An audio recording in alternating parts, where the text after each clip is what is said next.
भोलापुर एक छोटा सा गांव था जहां हर बात पर पंचायत बैठती थी और हर चौथी बात में पिंटू शामिल होता। पिंटू गांव का सबसे चुलबुला लड़का था। दिन भर इधर उधर शरारतें करता और अपनी अम्मा की डांट खाता। एक दिन पिंटू पड़ोस के खेत में चोरी करके चुपचाप मेड़ पर बैठा भुट्टा खा रहा था। तभी सामने से एक अजीब सा बुढ़वा आया। सफेद दाढ़ी, रंग बिरंगे कपड़े और सिर पर चिमटा टांगे हुए।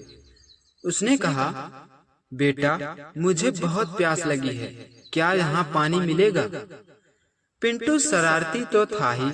उसने कहा, क्यों नहीं बाबा, तुम बैठो, मैं अभी पानी लेकर आता हूँ। पिंटू भागता हुआ घर पहुँचा और एक छोटी सी मटकी ली। उसमें पानी भरा और थोड़ा नमक डाल दिया। खेत पहुंचकर बोला, लो बाबा पानी। साधु ने जैसे ही पानी पिया वह हिल उठे। साधु समझ गए कि यह शरारती लड़का है, इसे मजा चखाना चाहिए। साधु ने कहा, मेरे पास एक जादुई खटोला है, जो उस पर बैठेगा उसकी हर बात पूरी होगी।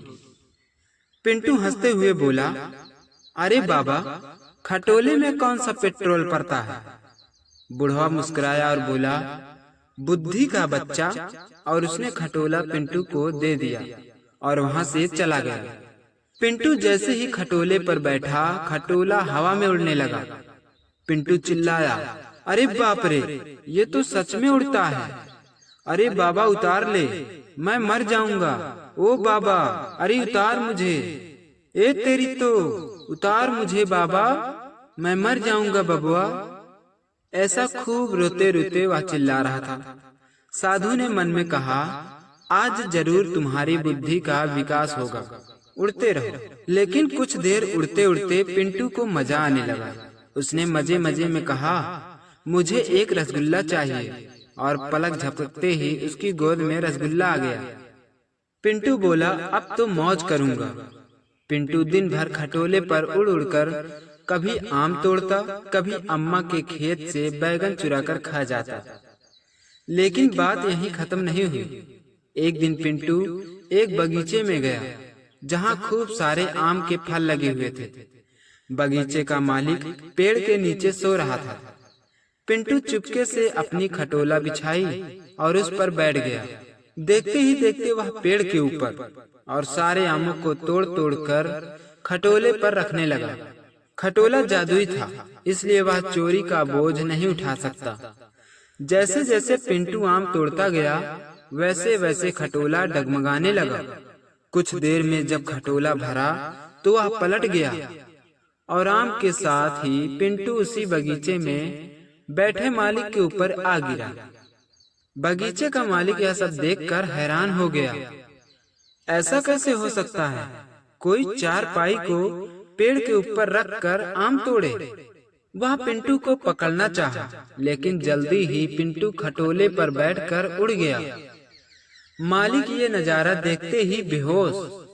जब उसकी नींद खुली तो वह दौड़ता हुआ गांव के मुखिया के पास पहुंचा और बोला, मुखिया जी, हमारे गांव में कोई राक्षस आ गया है, जो एक लड़के का भेष बदलकर हमारे बगीचे से आम चुरा रहा था।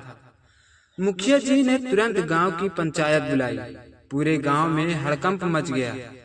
एक बुजुर्ग बोला, हमारे समय में भी एक उड़ने वाला खटोला आया था, पर वह तो राजा के पास चला गया, अब फिर कहां से आ गया? मुखिया जी, हम सबको कुछ करना होगा, नहीं तो ऐसा न हो कि सब कुछ खत्म हो जाए। मुखिया सभी की बातों का ध्यान रखते हुए बोले, ठीक है भाइयों, हम ऐसा ही करेंगे, लेकिन पहले उसका पता लगाओ कि वह आखिर है कौन और कहां से आया है। मुखिया के कुछ लोग उसका पता ढूंढने लगे तो पता चला कि कोई राक्षस नहीं, बल्कि बगल के ही गांव का कोई लड़का है, जिसे साधु ने एक जादुई खटोला दिया था। मुखिया ये सुनकर आग बबूला हो गया। कहा, अच्छा तो ऐसी बात है, इसे सबक जरूर सिखाना चाहिए ताकि ऐसी गलती दोबारा ना करे। उधर पिंटू की अम्मा को भी खबर हो गई। वह पिंटू को खूब डांटी और हाथ जोड़कर साधु से प्रार्थना की, हे साधु बाबा, अपना खटोला वापस ले लो, नहीं तो मेरा बच्चा बेकार हो जाएगा। अम्मा के डांटने पर भी पिंटू नहीं सुधरा। उधर मुखिया ने अपने गांव के तालाब में एक जाल बिछाया और तालाब के बगल में एक बोर्ड लगा दिया जिसमें लिखा था, इस तालाब में जो भी नहाएगा वह स्वर्ग पहुंच जाएगा। उसी दिन पिंटू आम के लालच में उसी गांव की तरफ जा रहा था। तभी उसे एक तालाब के किनारे एक बोर्ड दिखा जिसमें लिखा था, जो भी इस तालाब में नहाएगा वह स्वर्ग पहुंच जाएगा। पिंटू सोचा, क्यों न इस तालाब में नहाया जाए और देखें स्वर्ग कैसा होता है।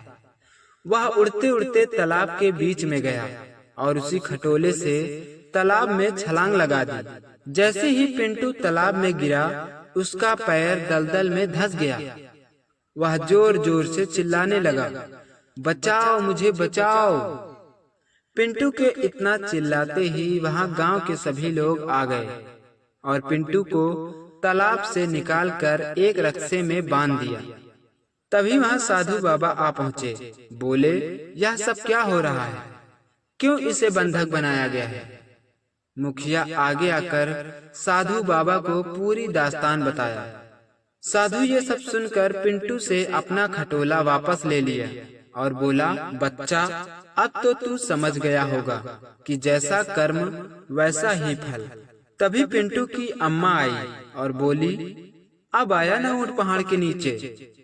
दोस्तों, यहीं से हमारी कहानी समाप्त होती है। अगर हमारी कहानी आपको अच्छी लगी हो तो कमेंट में जरूर बताएं।